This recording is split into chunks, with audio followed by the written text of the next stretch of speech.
Jalan ku lalui berputar di padang gurun. Engkaulah yang memelihara hidupku sempurna. Ketika jalan yang ku tempuh merujuk di sungai dalam, Engkaulah yang mengeringkannya untukku seberangi. Selalu ada jalan saat seakan tiada jalan, sebab Tuhan ada di depanku, membuka jalan bagiku. Selalu ada jalan di mana ada kemauan.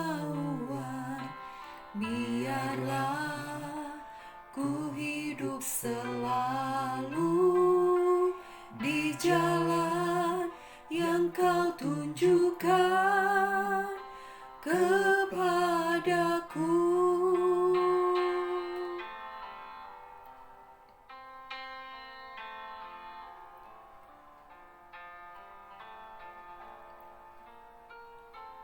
Ketika jalan ku lalui berputar di padang gurun, Engkaulah yang memelihara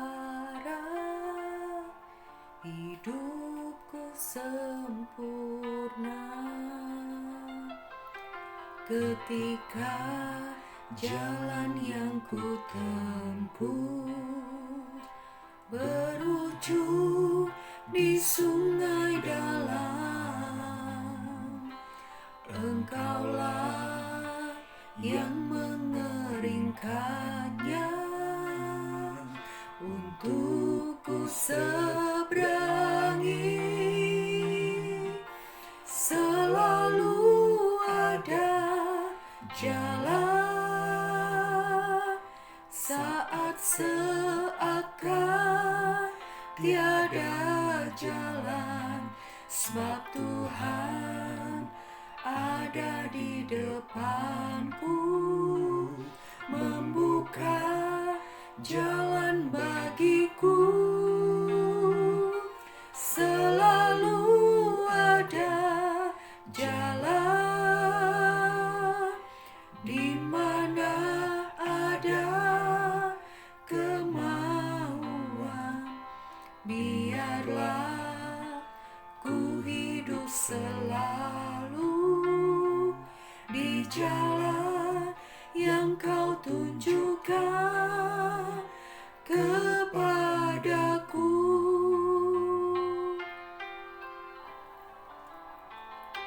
Selalu ada jalan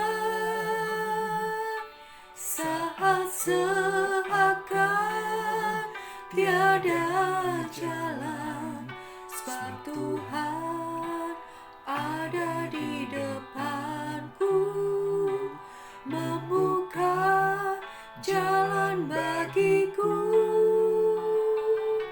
Selalu ada jalan di mana ada kemauan. Biarlah ku hidup selalu di jalan yang Kau tunjukkan kepadaku.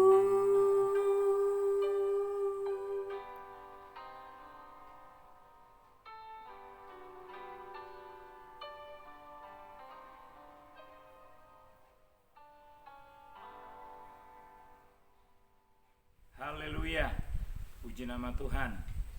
Salam sejahtera dalam kasih Tuhan Yesus Kristus kepada jemaat Tuhan GPDI Elohim Telogorejo, dimanapun saat ini saudara menyaksikan tayangan video ini. Dan saya percaya saudara di rumah, saudara tetap ada dalam pemeliharaan Tuhan. Saudara di tempat pekerjaan, saudara juga ada di dalam pemeliharaan Tuhan. Mari saya ajak saudara untuk membaca firman di dalam Yesaya 25 ayatnya yang keempat. Yesaya 25 ayatnya yang keempat. Firman Tuhan berkata, sebab engkau menjadi tempat pengungsian bagi orang lemah, tempat pengungsian bagi orang miskin, dalam kesesakannya, perlindungan terhadap angin ribut, naungan terhadap panas terik, sebab amarah orang-orang yang gagah sombong itu seperti angin ribut di musim dingin. Saudara, perjalanan hidup seseorang tidak pernah lepas dari apa yang namanya ujian. Nah, ujian atau persoalan tidak perlu diundang.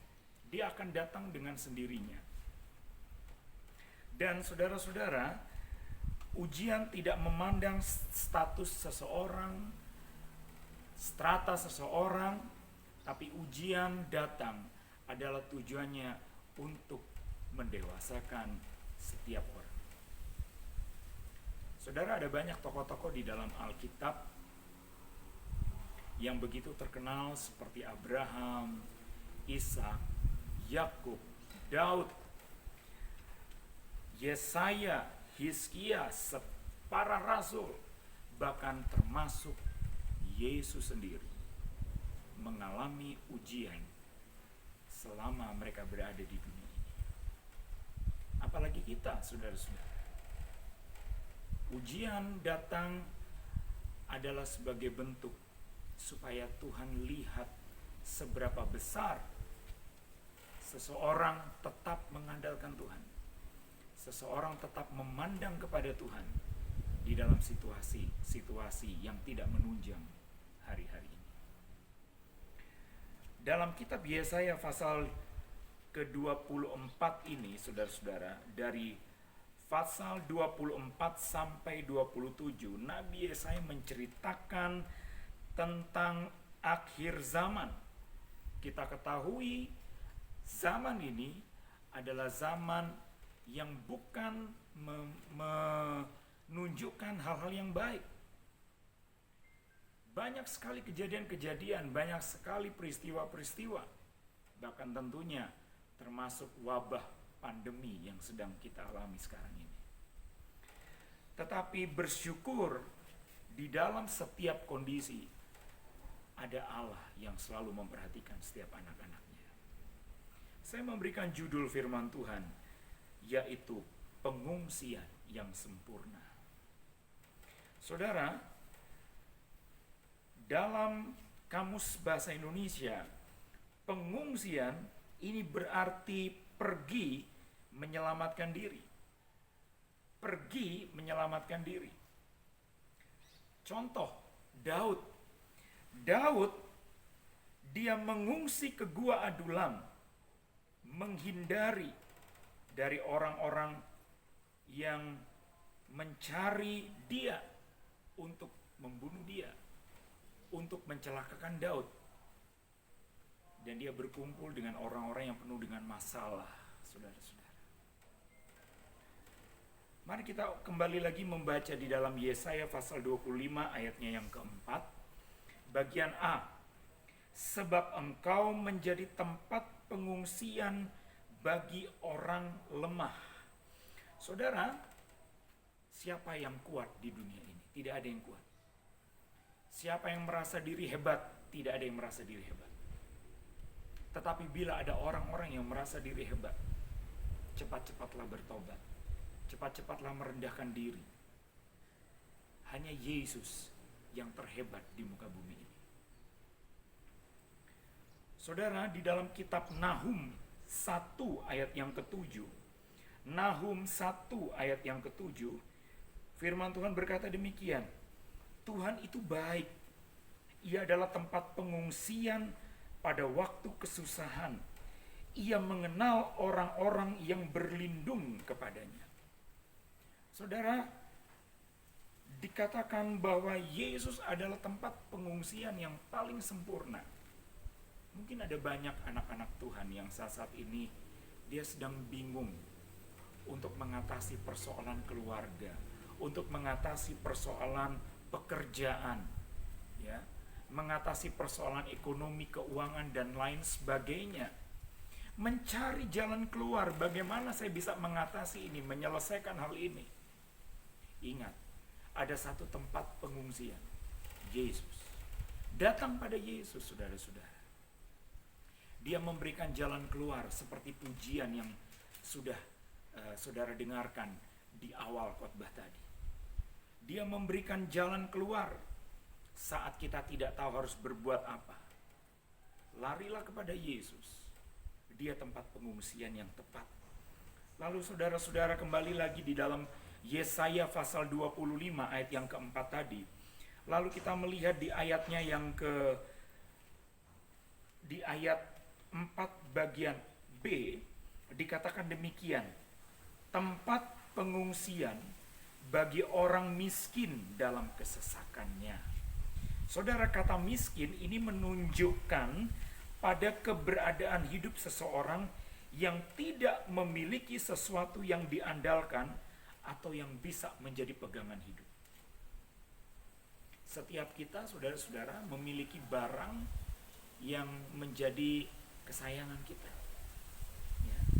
Kita memiliki benda-benda di dunia ini yang menjadi kesukaan kita. Tapi bagaimana dengan orang-orang yang tidak berada?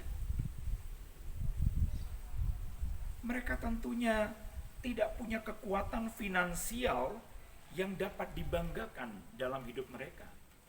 Tetapi kemiskinan ini tidak menutup mata Tuhan untuk tetap melihat keberadaan orang-orang miskin secara jasmani. Lihatlah bagaimana Allah peduli kepada Lazarus. Kalau saudara baca nanti di rumah, di dalam Injil Lukas 16 ayat 19 sampai 28 dikisahkan bagaimana Lazarus waktu dia begitu miskinnya di dunia ini, tapi pada saat dia kembali kepada Tuhan, dia kembali kepada Bapa di surga, dia menikmati tempat yang layak, tempat yang menyenangkan. Saudara, apa yang dikatakan Yesaya 14 ayat yang ke-30 tentang miskin ini?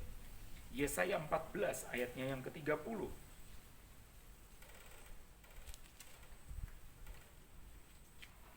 Yang paling hina dari umatku akan mendapat makanan, dan orang-orang miskin akan diam dengan tentram. Luar biasa.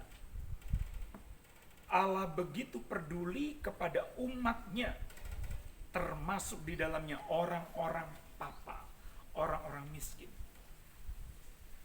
Mungkin sesama tidak memperhatikan keberadaan orang-orang miskin, tetapi mata Tuhan tetap melihat keberadaan orang-orang miskin.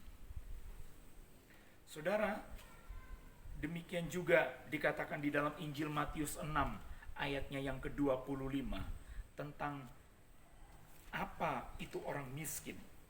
Matius 6 ayat yang ke-25.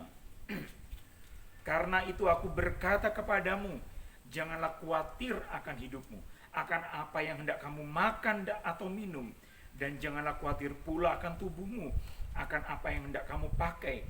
Bukankah hidup itu lebih penting daripada makanan, dan tubuh itu lebih penting daripada pakaian?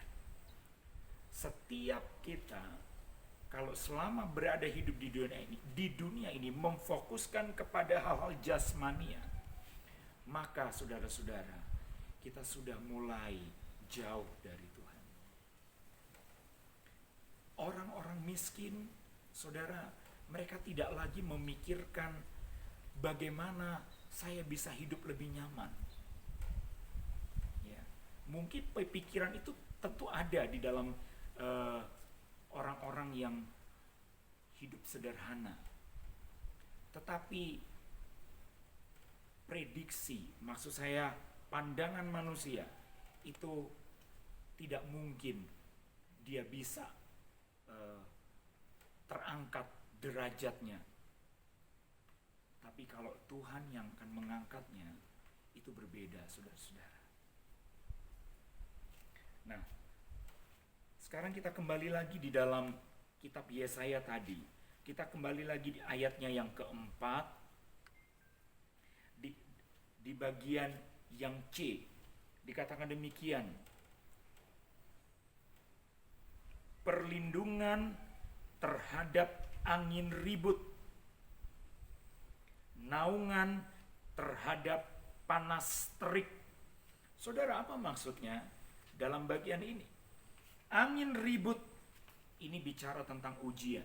Ini bicara tentang persoalan yang begitu besar, namun tetap Allah sediakan jalan keluar bagi orang yang mengandalkan Tuhan. Ayat yang tentu banyak dikenal terdapat di dalam 1 Korintus 10 ayat yang ke-13. 1 Korintus 10 ayatnya yang ke-13 berkata demikian, pencobaan-pencobaan yang kamu alami ialah pencobaan-pencobaan biasa yang tidak melebihi kekuatan manusia, sebab Allah setia dan karena itu Ia tidak akan membiarkan kamu dicobai melampaui kekuatanmu. Pada waktu kamu dicobai, Ia akan memberikan kepadamu jalan keluar sehingga kamu dapat menanggungnya. Saudara, setiap persoalan hidup, beban hidup yang diperhadapkan Allah kepada setiap manusia, termasuk di dalamnya anak-anak Tuhan, ingat bahwa Allah menyediakan pertolongan yang sempurna. Allah menyediakan tempat pengungsian yang paling baik dari setiap tempat pengungsian yang ada. Dunia menawarkan tempat pengungsian banyak, saudara-saudara. Tetapi tidak semua tempat pengungsian yang dunia tawarkan akan mendatangkan kesejahteraan. Tetapi di dalam Yesus, pengungsian itu mendatangkan sukacita, damai sejahtera yang dunia tidak bisa kasih. Nah, saudara-saudara, dalam 1 Korintus 10 ayat 13 ini dikatakan bahwa tidak melebihi kekuatan. Jadi Tuhan tahu kapasitas kekuatan setiap manusia. Bahkan tidak hanya sampai di situ. Tuhan memberikan jalan keluar. Manusia seringkali berusaha mencari pintu ini untuk solusinya dia. Menyelesaikan masalah ekonominya, menyelesaikan masalah keluarganya. Tapi jalan keluar yang disediakan Tuhan Yesus adalah jalan keluar yang menemukan kebenaran, menemukan ketenangan seperti yang dunia yang tidak bisa kasih. Saudara, mari kita kembali lagi di dalam Yesaya tadi. Kita melihat di ayatnya yang keempat bagian terakhir. Yesaya pasal 4 bagian yang terakhir. Dikatakan demikian. Sebab amarah orang-orang yang gagah sombong itu seperti angin ribut di musim dingin. Nah, saudara, kita lihat orang-orang di sekitar kita yang mungkin berusaha menyingkirkan kita dengan kekuasaan dan kemampuan mereka tidak akan berlangsung selama. Kenapa? Ada Allah di pihak kita. Ada Allah yang menyertai kita. Di dalam Roma 8 ayat yang ke-31, ini merupakan pembelaan Tuhan yang begitu nyata pada saat orang-orang datang meminta pertolongan kepada Tuhan. Dalam Roma 8 ayat yang ke-31 dikatakan demikian.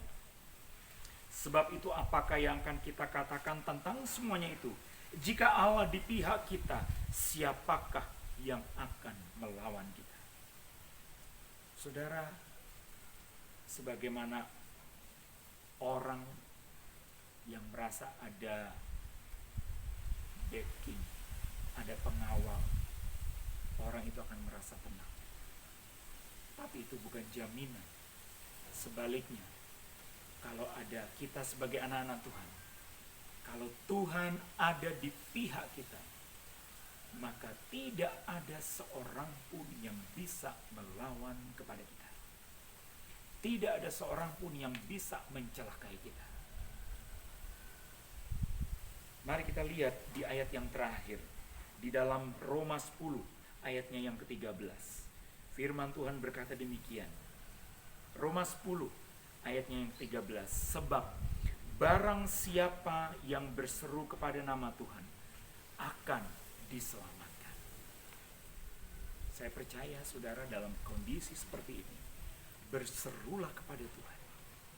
Ingat, dialah tempat pengungsian. Dialah yang memberikan jalan keluar buat setiap persoalan yang saya dan saudara hadapi.